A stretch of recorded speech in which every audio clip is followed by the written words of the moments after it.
इसे कहते हैं एक पन दो काज यानी कि एक ही चीज़ से दो काम लेना।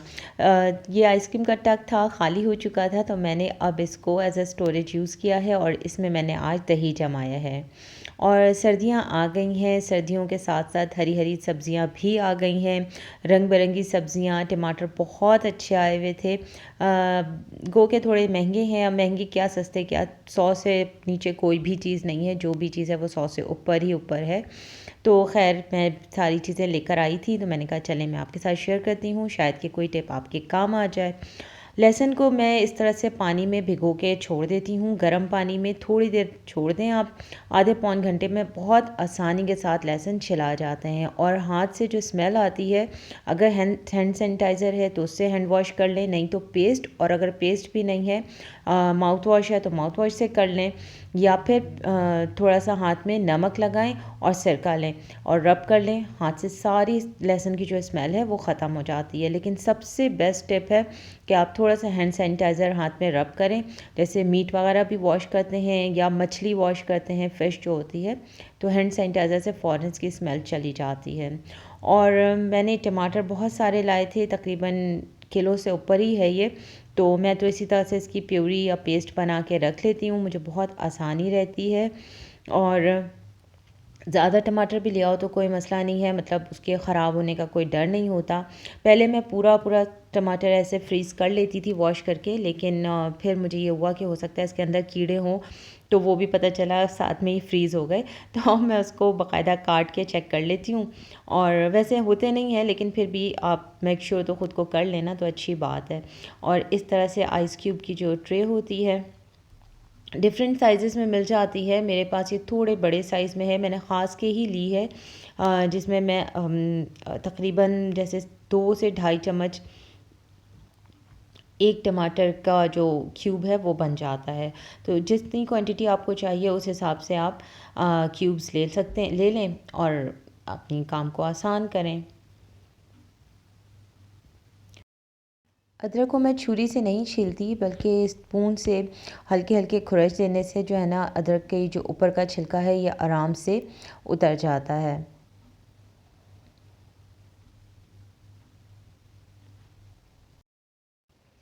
और इसके भी मैं क्यूब्स छोटे छोटे करके लहसुन के साथ मिक्स करके लहसुन अदरक का पेस्ट बना के रख लेती हूँ। और मैंने पहले ही बताया, लहसुन अदरक के पेस्ट में ना मैं पूरा पानी नहीं डालती, बल्कि थोड़ा सा इसमें ऑयल, कोई सा भी आप ऑयल डाल लें, मैं तो सरसों का तेल यूज़ करती हूँ, तो मैं मस्टर्ड ऑयल ही डालती हूँ। और हल्का सा पानी, मतलब ज़रा सा, जैसे कहते हैं गीला करना सिर्फ उसको करके, और फिर मैं उसको पीस लेती हूँ, तो लहसुन अदरक प्रॉपर पिसा जाता है और बहुत क्रीमी सा इसका पेस्ट बनता है। वो पानी पानी से जो अदरक लहसुन का पेस्ट बनता है ना, वैसा नहीं होता।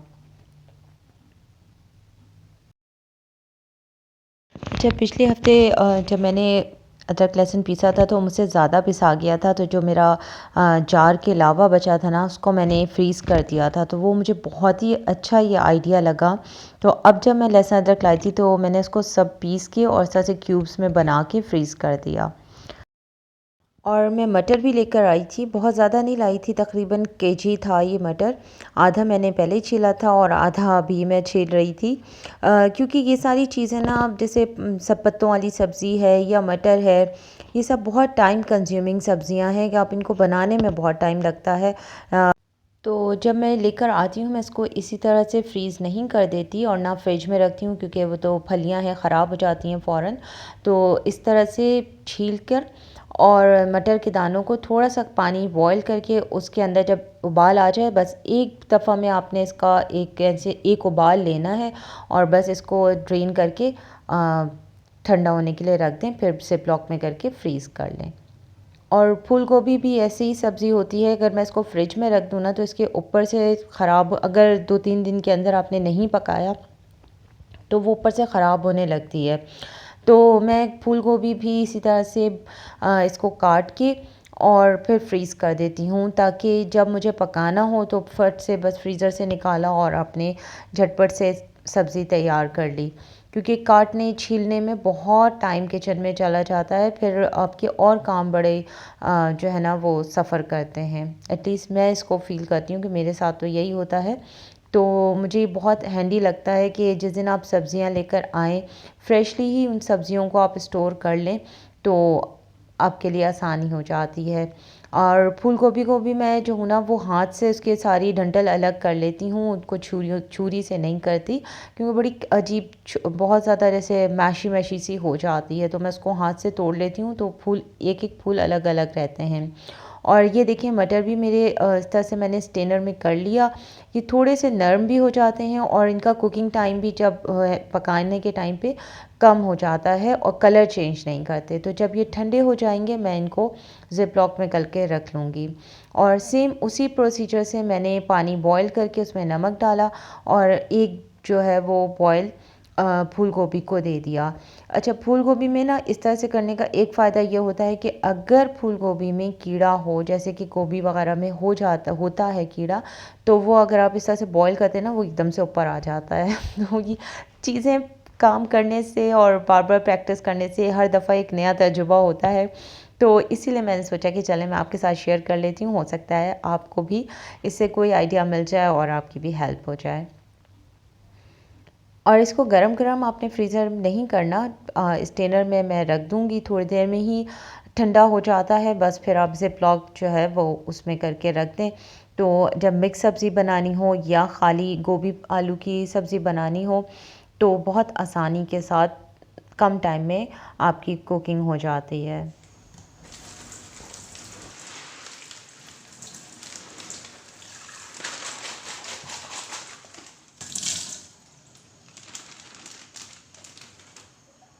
और ये ज़िप लॉक भी बहुत अच्छा रहता है, मतलब आप एक दफ़ा इसे ख़रीद लें।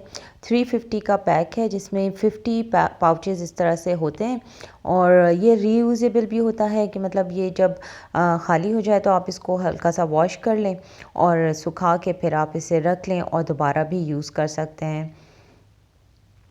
और जब आप इस तरह के झमेले वाला काम कर रहे हों, स्पेशली मैं जिस दिन ये सारा काम करती हूँ, तो मैं पहले ही प्लान कर लेती हूँ कि मुझे उस दिन दोपहर का लंच ना बनाना पड़े, क्योंकि लंच भी बनाना हो और फिर ये सारे काम भी करने हों तो उसमें बहुत ज़्यादा मेस क्रिएट हो जाता है और मैं बहुत थक जाती हूँ। तो मेरी कोशिश यही होती है कि मैं काम को अपने थोड़ा कम बर्डन में करूँ, ताकि मैं अपने काम को एंजॉय भी करूँ और जब काम करना ही ठहरा तो बहुत अच्छे से करूँ।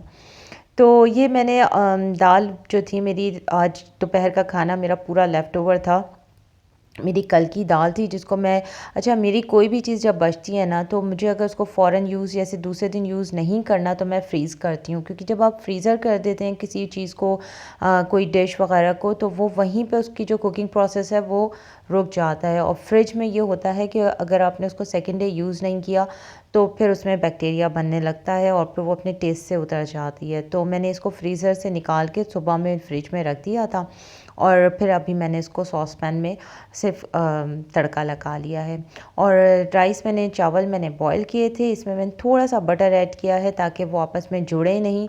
और ये मेरी कल की कढ़ाई थी जिसको मैं इसी तरह से टक को गरम चावलों के साथ रख दूँगी, तो मुझे इसके लिए अलग से बर्तन गंदा नहीं करना पड़ेगा और ना माइक्रोवेव करना पड़ेगा। ये चावलों की हीट से ही सालन मेरा गरम हो जाएगा।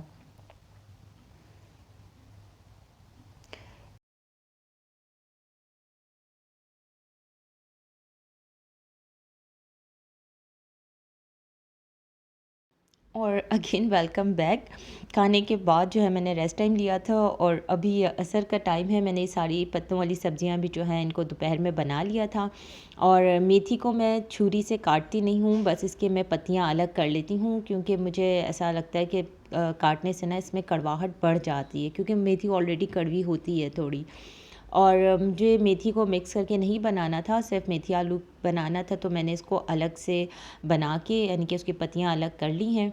और जो नरम डंडी होती है वो भी, और इसको भी मैं इसी तरह से पानी में बॉयल आ गया, नमक डाला और एक बॉयल करके मैं मेथी निकाल लूँगी।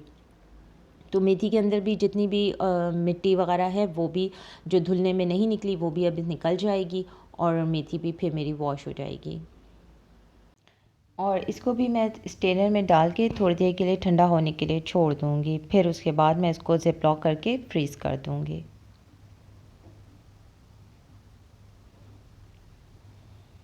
और ये पालक और साग दोनों मिक्स हैं।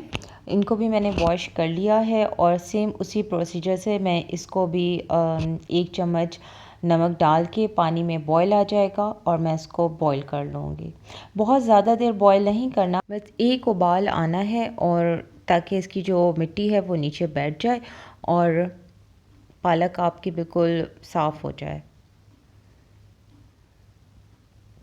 ये पालक और साग दोनों इसमें मिक्स है और बस मैंने इसको एक उबाल लिया है और बस मैं इसको छान लूँगी। और जब तक वो होगा यहाँ पर मेरी मेथी जो है वो भी ठंडी हो जाएगी। ये देखिए अब इसमें ज़्यादा मिट्टी नहीं थी लेकिन जो भी थी वो निकल गई। और मेथी को मैंने इसी तरह से इतनी सारी मेथी बनाई है और ये बॉयल हो के बस इतनी सी बनी है। और ये जो पालक और सरसों का साग था इसको मैं थोड़ा सा ब्लेंड करूँगी क्योंकि मैं इसको जब बनाती हूँ तो इसको मैं ब्लेंड करके ही बनाती हूँ, वरना ऐसे सारे पत्ते जो हैं वो आपस में जुड़े जुड़े हो जाते हैं तो वो मुझे अच्छे नहीं लगते, इसलिए मैं इसको ब्लेंड करके बनाती हूँ। और जब मैं सब्ज़ी ले रही थी तो मैंने अदरक और पुदीना बहुत ज़्यादा लिया था तो मैंने उसकी चटनी बनाई है। इसमें मैंने लहसुन नहीं डाला, सिर्फ अदरक का एक टुकड़ा डाला है, हरी मिर्च और काली मिर्च और ज़ीरा, ये दोनों चीज़ें भून के मैं इसमें ऐड करूँगी। और इमली को मैंने थोड़ी देर गर्म पानी में सोक कर दिया था ताकि उसका पल्प अच्छा सा निकल जाए, वो मैं स्ट्रेनर में छान लूँगी। ये जो बॉटल है इसको मुझे अभी यूज़ करना है, स्ट्रॉ बच गया था उसको मैं प्लास्टिक टब में करके और फ्रीज़र में रख दूँगी। और जब मुझे जब ये ख़त्म हो जाएगी बॉटल तो फिर मैं उस वाली टब को यूज़ करूँगी।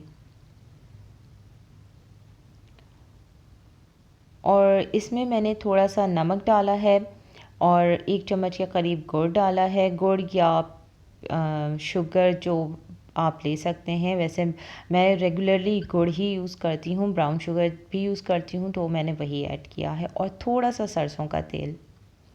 इस तरह से अदरक के साथ जब आप चटनी बनाते हैं ना तो ये हाज़मे के लिए बहुत अच्छी होती है। और ये वाली जो बॉटल है ये मैं जार इसको मैं फ्रीज़र में रख दूँगी।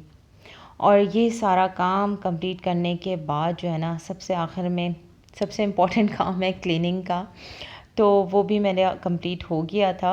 और मैंने आजकल जो है ना ये पता है मेरे घर में तो आजकल चूंटियाँ और बग्स जो हैं वो अब सर्दियों की जब पूरी सर्दी आ जाएगी तो वो ख़त्म हो जाएंगे, लेकिन उससे पहले तो ये आ रहे होते हैं। तो डिटॉल में थोड़ा सा पानी डाल के मैंने इसका स्प्रे बना लिया है और मैं इसको अपने पूरे किचन में इस तरह से स्प्रे कर देती हूँ। एक तो डिटॉल की खुशबू बड़ी अच्छी होती है, भीनी भीनी सी पूरे किचन से खुशबू आती रहती है और काउंटर टॉप भी क्लीन हो जाता है। और मैं इस सॉल्यूशन से यानी कि डिटॉल और उसमें थोड़ा पानी ऐड करके बनाती हूँ तो इससे मैं अपना पूरा किचन और ये किचन की जो टेबल है ये सब मैं इसी से ही क्लीन करती हूँ। और डस्टिंग के लिए फ़ाइबर क्लॉथ किचन में बेस्ट होता है। आप अपने फर्नीचर की डस्टिंग करें या अपने किचन में डस्टिंग करें, फ़ाइबर क्लॉथ बहुत ही बेस्ट होता है। और ये देखिए अब ये सारा मेरा ठंडा हो चुका था तो मैंने इसके पाउचेस बना लिए हैं। इस तरह से पोर्शन में डिवाइड करने से मुझे आसानी हो जाती है कि अगर मुझे थोड़ा सा बनाना है तो मैं एक पोर्शन ले लेती हूँ और ज़्यादा बनाना है तो यानी कि 2 पैकेट मैं यूज़ कर लेती हूँ। गोश्त को भी मैं इसी तरह से फ्रीज़ करती हूँ कि उनके जब मैं लाती हूँ मैं उसी टाइम वॉश करके ऑन के पैकेट्स बना लेती हूँ। और ये जो चना होता है क्योंकि पकता ही बॉईल करके है तो मैं इसके भी इसी तरह से पाउचेस बना के और रख लेती हूँ कि मुझे सैलेड बनाना होता है शाम के टाइम या बीन्स खाली खाने होते हैं तब भी बहुत मुझे आसानी हो जाती है कि बस मैं निकालती हूँ उसको, थोड़ा सा डिफ्रॉस्ट किया और यूज़ कर लिया। तो इस तरह से ना अगर आप थोड़ा सा अपने किचन में टाइम दें और चीज़ों को मैनेज करें तो बहुत आसानी से आपका फ्रीज़र फ्रिज सब ऑर्गेनाइज हो जाता है, क्योंकि हर टाइम ऐसा नहीं होता कि आप ही सिर्फ कुकिंग कर रहे होते हैं, कभी किसी और की भी बारी आ जाती है तो उसको हर चीज़ बहुत प्रॉपर मैनेज होके मिलती है तो अच्छा लगता है। और ये मैंने दही जमाया था, इसको अब मैं फ्रिज में रख दूँगी। अच्छा मैं दही की एक टिप दे दूँ जो कि मैंने भी अपने एक्सपीरियंस से सीखी है कि इसमें जोड़ जितना कम डालेंगे ना दही उतना अच्छा बनता है। ज़्यादा जोड़ डालने से दही जो है वो पानी भी छोड़ देता है और खट्टा भी हो जाता है। और जब मैंने चटनी बनाई थी तो फिर उसके बाद ये हुआ कि चटनी को टेस्ट भी करना चाहिए और जब चटनी टेस्ट करनी है तो उसके साथ पकोड़े बनने चाहिए।